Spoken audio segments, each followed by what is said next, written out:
Congrats, man. Back-to-back wins in the UFC. How does that feel for you? I'm a little disappointed in my performance, so I'll have to go back and watch it, but you're always calculating submission over position over submission, risk versus reward. I felt like I played a little safer than I needed to tonight. I knew I was going to dominate on the ground and, have the ability to keep him there. And I was shooting for submissions. He did a really good job of defending the arm triangle, defending a couple, front choke attempts. So, I have to go back and watch it, but I'm trying to hurt somebody, I'm trying to go in there. I'm not making $1 million a fight, so my silver lining is the bonus. Obviously you want to win fights. That's important to stay here, winning. But I'm here to put on exciting fights for the fans. I know Chad was looking for it. So I'm a little disappointed in myself. That's all. Yeah, is it just because you didn't get the finish? You won every round. You got a 10-8 from one judge. That's pretty good. Yeah, the fans are here to, think about how starved these people are from watching live fights. You come to a place like this, it's a fight town. I've met a lot of cool people since I've been here, and I was able to give some tickets to some locals that met, and really, really nice people, firefighter guy, and different people, and you want to put on a show. So, the lactic acid started building up. I got a little tired holding them there. I think sometimes holding the guy down is more tiring than being down there, So that was a part of it too. So just stuff to go back home with my team and grow from and learn from, and hopefully, be able to come back and put on a better performance the next time out. Given your disappointment, do you make big changes, or do you think if you get a different opponent the right night and that just happens for you? I think he did a really good job of defending some of those chokes. I really thought I had him sunk in. He did the defense I like to do from that choke, and he did it really well every time too. I think just getting more comfortable. I've got 34 fights now if you count the Ultimate Fighter. So I'm an old head and been doing this forever, but something about the bright lights, I'm still just not as comfortable as I feel like I should be. So going home, I'll learn from it. I'm happy to get the win. My wife and my kids will be happy I'm not hurt. But definitely a lot of growth, I think, still to go. You say you're an old head, but on the broadcast, Brendan Fitzgerald described you as an exciting, up-and-coming bantamweight. So what do you think about that? Hey, and I was saying that the other day when we got here and I did an interview with UFC.com. I'm 37 years old, but when I was in the UFC 10 years ago, the guy today would beat the hell out of that guy. So, I love the internet. I know how the internet loves to call me an old man all the day, and I got to stop listening to that stuff, I still feel good. I'm the guy you saw out there tonight is the best version that there is. So now it's just about leveling up every single time, and just being confident. Confidence has always been the thing I struggle with. So 2 in a row, I'm gonna build on that momentum, and hopefully some authentic confidence comes along with it. Yeah. Given that confidence, are you confident enough to say who or when you would like to fight next? My wife's gonna get mad at me because I heard that pay-per-view in January might be heading to LA. That's a little quicker than my wife probably would like. Might be even a little quicker than I'd like to but because we have just been going back to back to back. But if they're coming to LA in a big pay-per-view card, it's not something I could say no to. So we'll see what happens. I like fun fights. They gave me Chad. They gave me Kelleher before that. Those are guys that like to come out and entertain. I promise you, the next time out, it'll be a lot of entertainment. So that's what I'm shooting for. Whenever it is, I want to fight as often as possible. So yeah, if they're going out to LA in January on big pay-per-view, the new Clipper Stadium. Forgot the sponsor of the place, but whatever it's called. Into it. Oh, I hate that stuff. I hate how they call all the stadiums after a freaking insurance company or whatever. But, yeah, if they're doing that, man, I'd love to be out there and do that with them.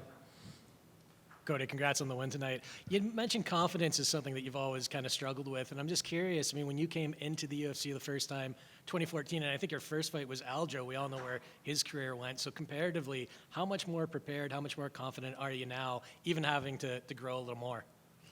Yeah, I mean, I still good friends with Aljamain, and he was texting me earlier today with advice because one of his teammates fought this guy that I fought tonight. So he had some words of wisdom. Of, hey, here, look for this, look for this. So it's great to stay in contact with him. And that's what you would think, right? I fought the who's who. I fought multiple guys who have fought for the belt. You would think I'd be oozing with confidence, but I'm not, and that's the reality of it. So it's something I got to continue to work through in my head. Why I don't think I deserve the things that happen, I think is something that I got to, it's one of those things like you got to deal with internally, So still something I'm working on for sure. I know some people have gone like the sports psychologist route, stuff like that. Have you ever gone that direction? Yeah, years ago I did. And there's a couple people I've talked to and worked with a little bit. But maybe that's something I need to explore more is that mental coaching side of it because, something's just not there that should be there, I feel like. And that's just honesty. A lot of guys will come up here and they'll tell you, I'm this or I'm that. And I'm so, but I'm a pretty open book kind of guy. Like you get what you see. And so, yeah, it's something I gotta work on for sure. And last one for me, you mentioned in Edmonton, like meeting up with fans, giving away some tickets, which is very cool to hear. Some people go into enemy territory and they either love it or they like playing spoiler, but it sounds like you had a very positive experience. Is that the norm for you? I'm an explorer, man. I love to visit new places. I come from nothing, so just the opportunities to travel. Like I've never had a lot of opportunities like that to do a lot of those things, so I go to a new place, man. I love eating cuisine, talking to locals. I'm out on the street when the guys start lining up at the hotel, like getting their little signatures. I'm out there talking to them and shooting the shit and having a good time. And I always just love to travel and explore. So I've met some really cool people since I've been here. We're gonna stay an extra day and go to Old Strathcona. Somebody correct me. Old Strathcona. We're going to stay at an Airbnb over there and kind of check out White Lane, something like that. So we're excited, But yeah, it's been a great experience coming out here and meeting some of the locals for sure. Very cool. Enjoy the food now. You can eat.